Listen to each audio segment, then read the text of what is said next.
ఫోన్లో యాప్ ఉంటుంది అనుకోండి, యాప్ దానిపైన ఒక ఐకాన్ ఉంటుంది. అంటే దాని యాప్ ఇదే అని తెలియడానికి ఒక బొమ్మ ఉంటుంది. ఆ బొమ్మ మీద నొక్కితే మీరు యాప్ ఓపెన్ అవుతుంది.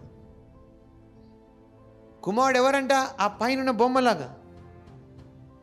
అంటే తండ్రికి సంబంధించిన ఏవైతున్నాయో అన్నిటికీ ఒక దారిలాగా. అందుకే యేసుప్రభు నేనే మార్గం అన్నాడు. ఇప్పుడు ఆయన ఎట్టివాడే ఉన్నాడో మనం ఈ లోకంలో, అంటే అర్థం ఏంటి? ఇప్పుడు దేవుని గురించి తెలియాల్సిన వాడికి మీరు దారే ఉన్నారు.